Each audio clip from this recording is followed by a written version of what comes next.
바랍니다.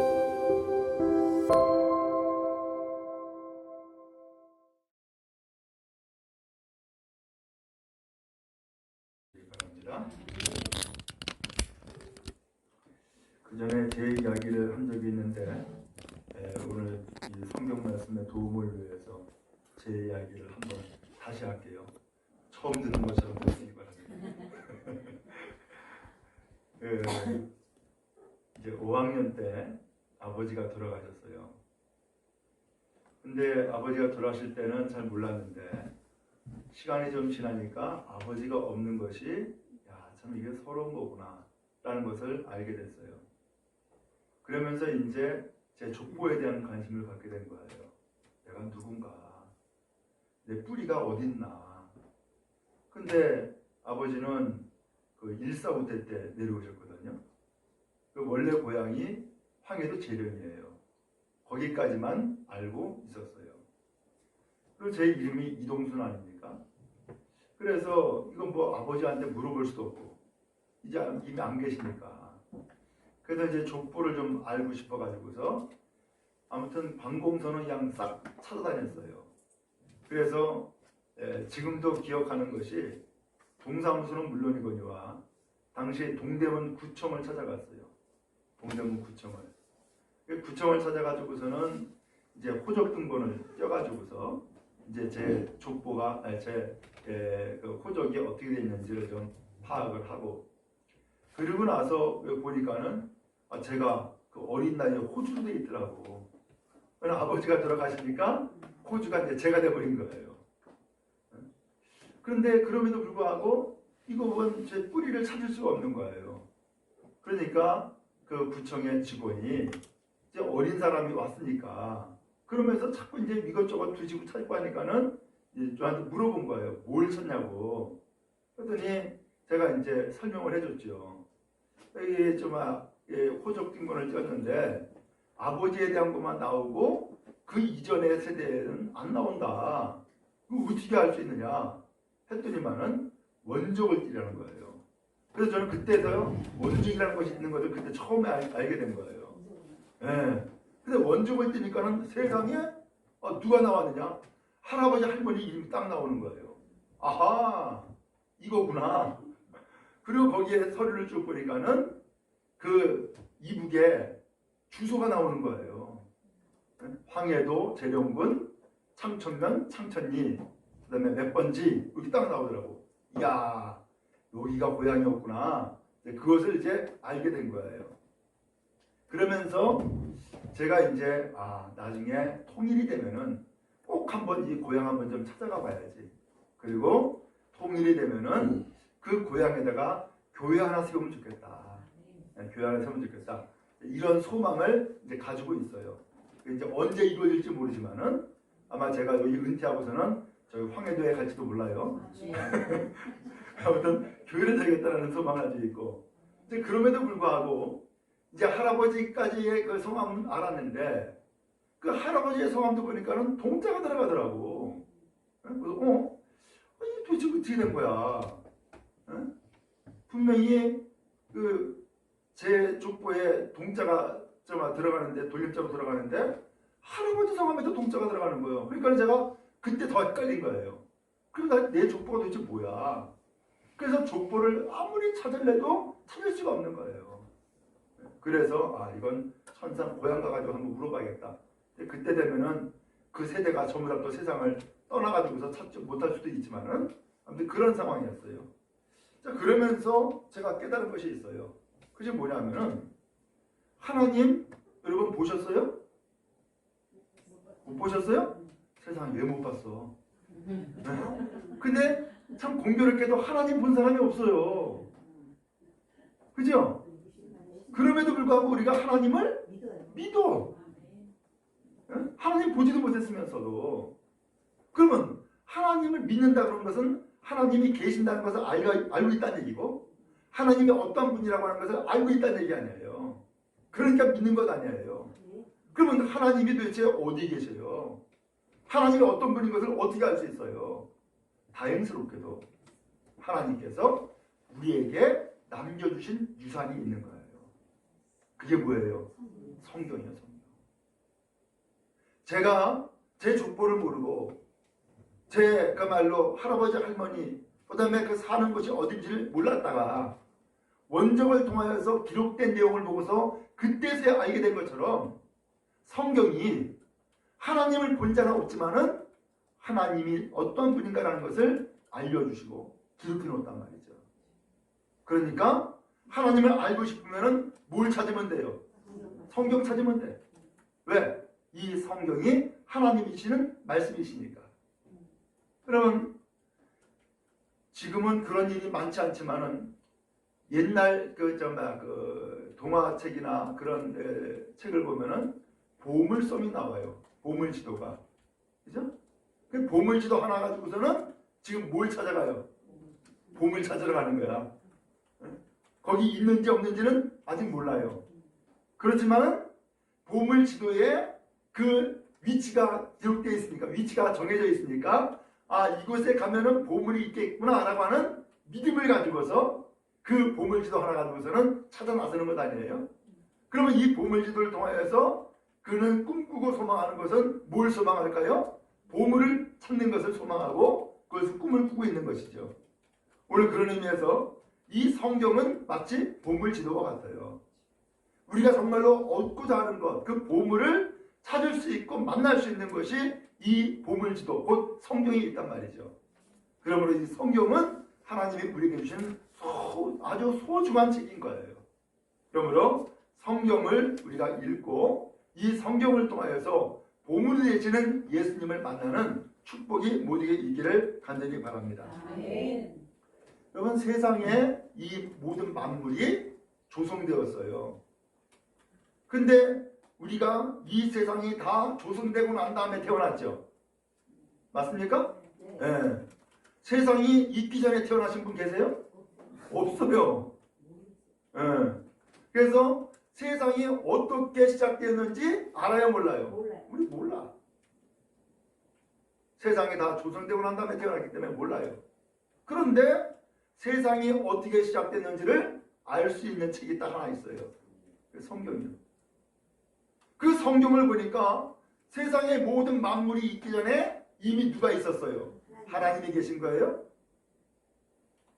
그런데 그 하나님께서 이 세상의 모든 만물을 창조하시기 시작하셨어요.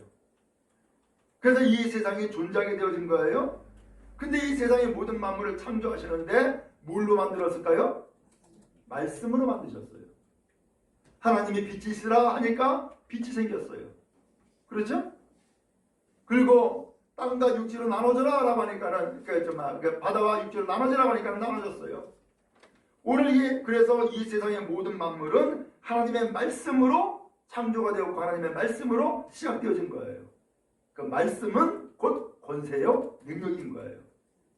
말씀은 창조의 재료예요. 그래서 하나님이 말씀하는 것은 그것이 그야말로 떠돌아다니는 그런 귀점만 울리는 것이 아니라 그 말씀은 귀점만 울릴 것이 아니라 실제로 이루어지는 사건이 되는 거예요. 그 말씀은 그 정도로 권세와 능력이 있어요. 그런데 사람들은 그 말씀을 끝까지 간직할 수 있을까요? 잘 간직을 못해. 금방 잊어버려. 그래서 어제 한 이야기가 무슨 얘기인지 잊어버려요. 조금 전에 한 이야기도 잊어버려요.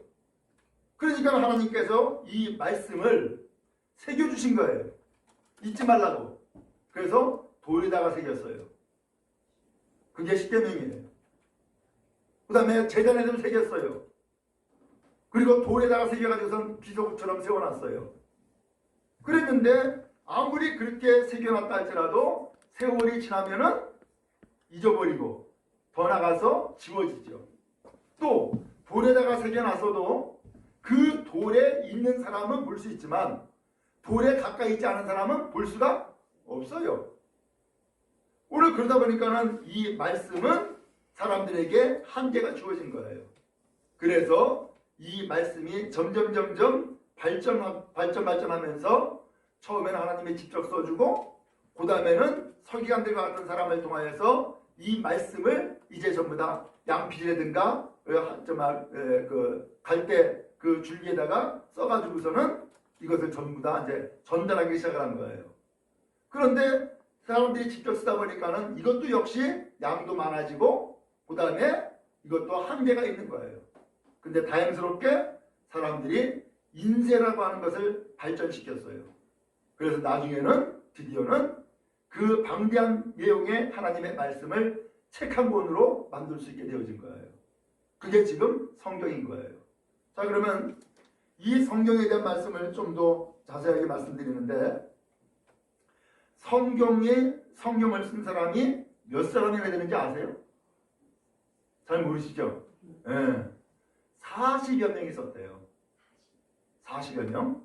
네. 성경 쓴 사람이. 아니, 하나님이 쓴 거 아니에요? 아니요. 하나님이 쓴 것이 아니라 하나님께서 사람을 통해서 쓰게 하신 거예요. 사람을 통해서.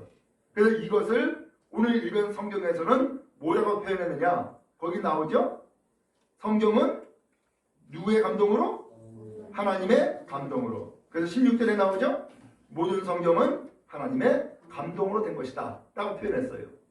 하나님의 사람들에게 감동함을 주어가지고서 하나님의 말씀을 듣고 기억하고 그리고 또 그 말씀을 목격하고 그 말씀을 기록하게 된 거예요. 그러면서 그 말씀을 기록했는데 약 한 40여 명의 사람이 쓴 거예요. 아, 왜 이렇게 많아요? 성경 보면 알잖아요. 예를 들어서 창세기, 출애굽기, 레위기, 민수기, 신명기 이것을 모세 오경이라 그래요. 누가 썼을까요? 모세가 썼어요. 그런데 그 이후에 보면은 뭐 에스라, 느헤미야, 뭐 이사야, 예레미야 쭉 나와요. 다 누가 썼어요? 이사야는 이사야가 썼고 예레미야는 예레미야가 썼고 그렇죠? 다 그렇게 되어 있어요. 그 다음에 시편도 나와요. 시편은 누가 썼을까요? 다윗이 썼어요. 물론 다윗뿐만 아니라 다른 사람들도 많이 썼어요. 솔로몬이 썼어요. 또 신약성경으로 넘어오면은 마태, 마가, 누가 요한복음이 있어요. 마태복음은 누가 썼어요? 마가가. 요한복음은 요한이.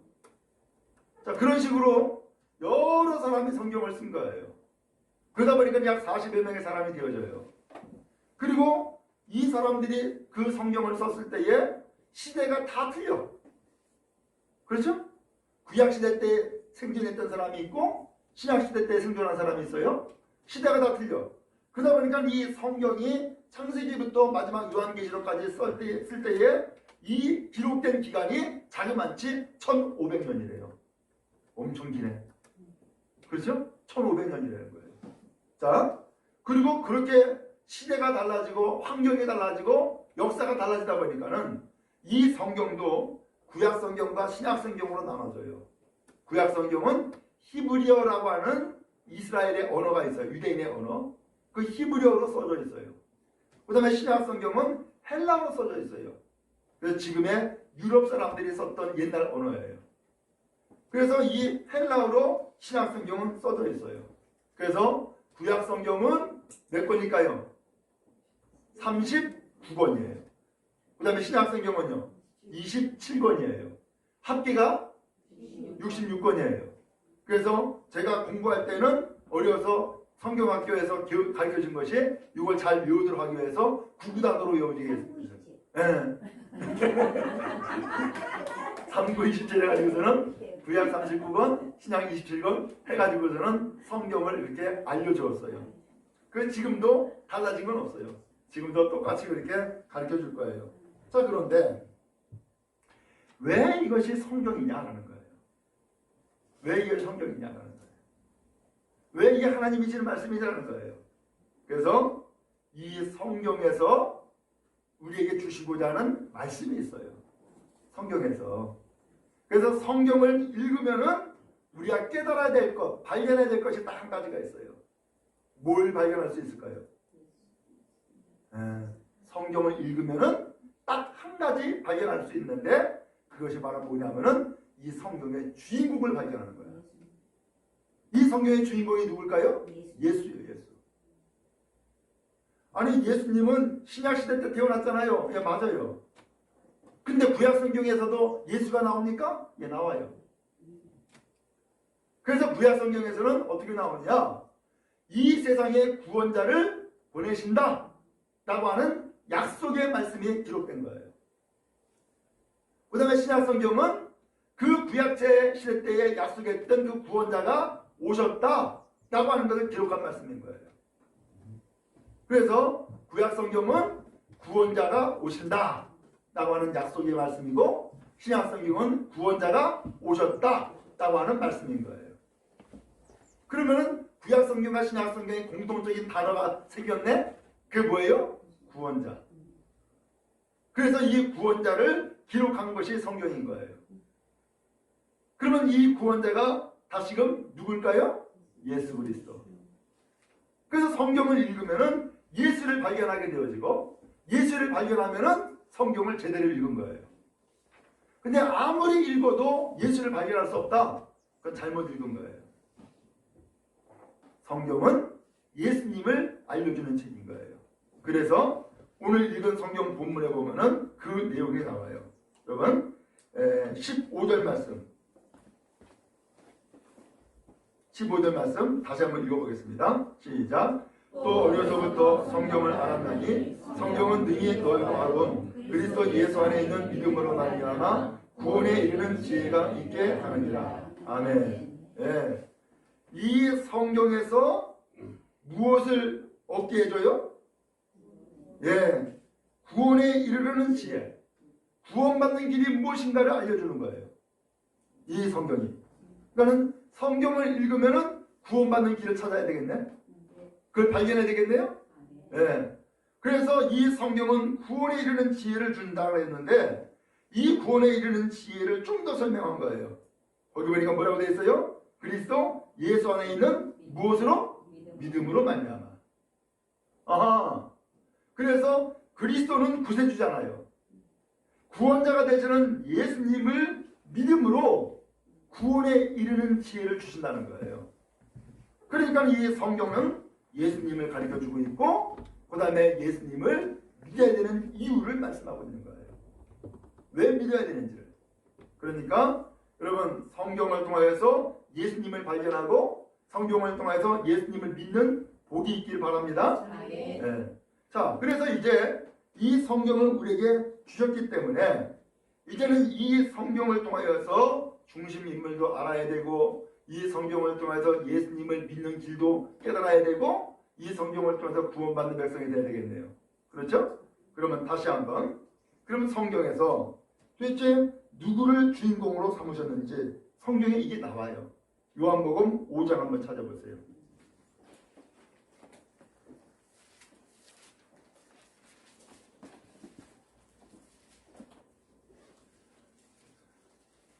요한복음 5장 39절. 찾으셨나요? 네, 요한복음 5장 39절 시작. 너희가 성경에서 영생을 얻는 줄 생각하고 성경을 연구하거니와 이 성경이 곧 내게 대하여 증언하는 것이다. 아멘. 네. 성경에서 뭘 얻는다고요? 영생 얻는 것을 생각한다라고 했어요. 그렇죠? 성경을 통해서 영생 얻는 줄로 알고 성경 연구하는데 이 성경이 누구를 증언하고 있느냐? 누굴 증언한다 그랬어요? 내게 대하여 증언하는 것이다 라고 했죠? 그 나라가 그 내게 할 때 그 나가 누군지 아시죠? 누구예요? 예수. 이 성경은 예수님을 증언하는 책이라는 거예요. 그래서 이 성경을 통하여서 예수님을 증언하고 있고 그 예수님을 통하여서 영생의 길이 열려 있다는 거예요. 오늘 그러므로 성경을 통하여서 누구를 발견하면 될까요? 예수 발견하면 되고 이 성경을 통하여서 오늘 우리는 예수를 믿는 믿음을 얻어야 되겠고 더 나아가서 이 믿음을 통하여서 영생을 얻고 구원받는 성도 여러분 되어지기를 간절히 바랍니다. 그래서 이 성경은 우리에게 생명을 주는 책인 거예요. 이 성경은 오늘 우리에게 구원을 주는 책인 거예요. 그러면 성경을 알아야겠어요? 몰라야겠어요? 알아야죠. 배울까요? 배우지 말까요? 배워야죠. 읽어야 돼요. 그리고 이 성경을 묵상해야 돼요. 연구해야 돼요. 그래서 이 성경이 우리에게는 아주 중요한 보물지도와 같은 책인 거예요. 그럼 여러분 하나님의 말씀을 늘 가까이 하는 은혜가 있기를 간절히 바랍니다. 자, 그러면 이제 이 성경이 그러면은 구원을 주는 책이라고 이제 배웠는데 그러면 구원만 주느냐? 아니에요. 뭣도 줄까요? 예, 구원만 주는 책이 아닌 거예요. 그 다음에 성경 한번 또 보겠습니다. 16절, 그 다음에 17절 또 읽겠습니다. 시작. 모든 성경은 하나님의 감동으로 된 것으로 교훈과 책망과 바르게 함과 의로 교육하기에 유익하니 이는 하나님의 사람으로 온전하게 하며 모든 선한 일을 행할 능력을 갖추게 하려 함이라. 아멘. 예. 이 하나님의 감동으로 된 이 성경은 우리에게 교훈도 준다는 거예요. 그 다음에 또 뭐도 한다고요? 책망도 한다는 거예요. 그 다음에요? 바르게 함과 의로 교육하기에 유익하다는 거예요. 그리고 더 나아가서 이 성경은 하나님의 사람으로서 어떻게 만들어져요? 온전한 사람이 되게 만들어준다는 거예요. 그 다음에 또 이 성경은 뭐 한다고 그랬어요? 모든 선한 일을 행할 능력을 갖게 한다는 거예요. 야, 그러니까 이 성경이 어마어마하게 좋은 책이네. 그렇죠? 어마어마하게 좋은 책이네. 그러니까 여러분 성경을 배워야 되겠죠? 성경을 알아야 되겠고요. 네, 성경을 연구해야 되겠고요.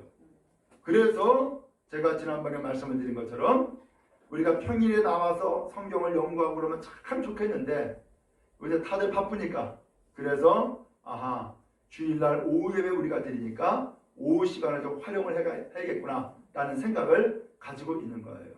그리고 말씀을 드린 것처럼 이제 이 교회에서 신앙생활하는 것은 마치 처음 하는 사람처럼 아니면은 다시 시작하는 사람처럼 그렇게 해서 신앙생활을 했으면 좋겠어요. 그래서 성경 공부의 체계를 만들어 놨어요. 여러분 주부에 보면 쭉 있죠? 제가 거기 용어를 조금 좀 바꿔놨어요. 한번 좀 보시기 바랍니다. 성경 공부 안내 있죠? 자, 처음에 무슨 반이 있어요? 새가족반 5주 과정. 그 다음에요? 믿음반 5주 과정. 그 다음에 성장반 15주 과정. 그 다음에 제자반 30주 과정. 그 다음에 사역반 12주 과정. 여기까지예요. 나머지 치유성경 공부와 크로스웨이는 이제 뭐랄까 이게 과정 외의 그런 코스예요.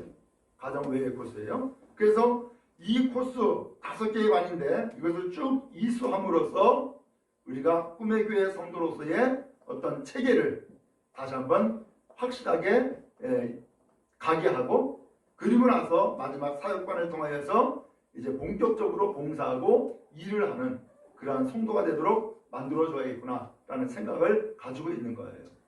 그래서 이 과정들을 이제 하나씩 시작해 나가는데 그래서 이 오후에 일단 새가족반으로 들어가려고 그러는 거예요. 아이고 목사님 나는 새가족이 아니라 큰가족인데요. 새가족처럼 하잔 말이죠. 새가족처럼. 그래서 기본을 다시 한번 시작해보자는 거예요. 기본을. 자, 그렇게 해서 새가족반, 이 새가족반은 사실은 신앙생활을 안내해주는 코스예요. 여러분들에게는 사실 이 과정이 사실은 필요 없어요. 어디부터 들어가야 되느냐? 믿음반부터 들어가야 돼요. 믿음반부터. 그렇게 해서 이제 이 과정이 시작되어지고 이 믿음반에서 그 다음에 성장반에서 제자반으로 그 다음에 제자반을 마치고 나면 마지막에 사역반을 여기 원래는 30주 과정인데 너무 길어. 30주 과정을 제가 그냥 확 줄여가지고서 정말로 꼭 필요한 것만 알려주고 그 다음에 사역을 감당할 수 있도록 해줘야겠다 싶어서 12주로 좀 줄였어요. 그렇게 해가지고서는 사역을 감당할 수 있도록 했으면 좋겠다라고 하는 계획을 가지고 있어요. 그래서 이런 공부의 과정을 쭉 이어져 나가게 되면은 여러분들이 성경을 보다 분명히 알게 되고 예수님을 따르는 하나님의 사람으로 서게 되어질 거예요. 그리고 일단 이 교회에서 중요한 직분도 받고 또 사역도 감당해 나감으로써 오늘 이 꿈의 교회에 기둥과 같이 세워지기 바라고 또 하나님 앞에 충성스러운 일꾼으로 세워지는 그런 은혜가 우리 모두에 있기를 간절히 원해요. 그래서 그러한 이 체계를 가지고서 교회가 움직여짐으로써 하나님의 놀라운 역사를 경험하는 은혜가 있기를 간절히 소망하고 있는 거예요. 자, 그러면 이제 좀 더 나아가서 이제 성경의 중심 인물까지 그 다음에 이 성경이 유익된 것까지 보았는데 그러면 이 성경을 읽을 때에 우리는 어떠한 태도로 이 성경을 읽어야 될까? 베드로전서 2장 2절 말씀 보겠습니다. 베드로전서 2장 2절 신약성경 377쪽이에요. 베드로전서 2장 2절 377쪽 제가 가진 성경으로는 그래요. 자, 준비됐죠? 네. 읽겠습니다. 시작. 갓난 아기들 같이 순정하고 신령한 젖을 사모하라. 이는 그로 말미암아 너희로 구원에 이르도록 자라게 하려 함이라. 아멘. 예. 갓난 아기들처럼 시작하더라고요. 이게. 예. 갓난 아기들한테 뭐가 필요해요? 엄마 젖만 있으면 돼. 그쵸? 그 갓난 아기한테 사탕 주면은 양 까무러치게 놀래요. 큰일 난다고. 목에 걸리면 양 큰일 난다고. 사탕 못 주게 해요. 그렇죠? 예. 아이스크림 주면은 그것도 안 돼. 안 돼. 과자 주면요. 그것도 안 돼. 갓난 아기한테는 엄마 젖만 먹으면 돼. 왜? 거기에 다 있으니까. 모든 필요한 요소는 거기에 다 있기 때문에 엄마 젖만 먹으면 돼. 그런 것처럼 오늘 우리가 신앙생활 할 때에 갓난 아기들처럼 순전하고 신령한 젖을 삼아자는 거예요. 그러면 순전하고 신령한 젖이 도대체 뭘까요? 말씀이요. 성경인 거예요. 성경인 거예요. 그래서 그 다음에 보니까는 이는 그로 말미암아 너희로 뭐에 이르도록? 구원에 이르도록 자라게 하려 합니다. 아까 디모데 그 전서 말씀 읽었잖아요. 디모데후서 3장 15절 읽었잖아요. 뭐라고 되어 있어요? 구원에 이르도록 뭐라 그랬어요? 지혜를 얻게 한다고 그랬잖아요. 그죠? 그러고 보니까는 똑같네. 그죠? 오늘 하나님의 말씀을 대하는 태도는 나는 다른 간식 안 먹어도 돼. 나는 그야말로 엄마 젖만 먹으면 돼. 이런 마음을 가지고서 성경 말씀을 대하고 그 성경 말씀을 통하여서 순수하고 신령한 젖을 사모하는 그런 심정이 되어서 하나님 앞에 바르게 성장하고 바르게 자라는 우리 성도 여러분 되어지기를 간절히 바랍니다. 우리가 신앙생활을 왜 왜곡되게 하는지 아세요? 혹은 왜 잘못된 길을 가는지 아세요? 신앙생활을 성경에서 배우는 것이 아니라 사람들의 경험을 통해서 배워요. 그러니까 왜곡되는 거예요. 그러니까 우리가 지금은 조금 좀 이게 잘 안 되고 있는 것 같은데 구역 예배 끝나고 나서 드렸잖아요. 그러면 구역 예배 때 뭐 해야 돼요? 말씀 들은 거 나누면 돼. 근데 전혀 그거와 상관없이 자기 사상을 얘기를 하면 되겠어 안 되겠어요? 안 되는 거예요. 오염시키는 거예요. 근데 그런 일이 있더라고 보니까. 그럼 안 된단 말이에요. 오늘 우리가 왜 성경으로 돌아가야 되느냐? 성경이 하나님의 말씀이기 때문이에요. 이 성경은 우리에게 구원을 주는 책이기 때문에 그래요. 이 성경은 우리에게 믿음을 요구하고 있어요. 그래서 이 순수하고 신령한 젖과 같은 이 말씀을 가지고서 우리가 신앙생활을 해나갈 때에 온전한 구원의 사람, 온전한 믿음의 사람이 될 수 있기 때문인 거예요. 그럼 여러분 성경을 바르게 대하고 성경 말씀으로 오늘 우리가 집중해 나가는 그런 은혜가 있기를 간절히 바랍니다. 이제 나중에 또 한번 말씀드리지만은 큐티를 한번 말씀을 드렸었어요. 우리가 새벽에 성경 한 장씩 쭉 읽어나가요. 한 장씩. 그래서 이제 나중에 가서는 주보에다가 예를 들면 월요일날 성경 몇 장, 그 다음에 화요일날 성경 몇 장, 이것을 쭉 좀 다 표기를 하려고 그래요. 그러면서 여러분들이 새벽 예배 나오는 분은 물론이거니와 새벽 예배 나오지 못하는 분도 날마다 성경 한 장씩은 읽고 그리고 그 성경을 통하여서 나에게 주는 하나님의 양식을 내가 받는 거예요. 그것을 큐티라고 그래요. 근데 이 큐티를 통하여서도 핵심은 딱 한 가지야. 마찬가지로 성경을 통하여서 누구를 발견하라고요? 예수 발견하라고. 그러면 큐티를 통하여서도 마찬가지예요. 요새 우리가 여호수아 읽고 있죠? 여호수아 예를 들면 8장을 읽었다. 그러면 그 8장 말씀에서 누구를 발견하면 돼요? 예수. 곧 하나님을 발견하면 돼. 오늘 그 하나님이 역사하신 것이 오늘 누구에게 나타나기를 원해요? 나에게 나타나기를 원하고 나에게 역사하기를 원하는 마음으로 그 성경을 읽고 묵상하면 돼요. 그러면 아주 간단해져요. 오늘 그런 의미에서 이제는 교회 나와서 주일날 예배 때만 목사님 설교를 통해서 말씀 받겠다 이것이 아니라 매일같이 하나님이 나와 함께 하시고 나와 동행하신다라는 것을 기억하면서 성경 말씀을 한 장씩 읽고 하나님을 발견하고 그 하나님 앞에 받은 말씀을 가지고서 우리가 신앙생활을 또 이어져 나가는 거예요. 소위 말하면 영의 양식을 날마다 먹는 것이 되어지는 것이죠. 저는 그렇게 해서 우리 교회가 체계를 잡고 믿음의 길로 갔으면 좋겠어요.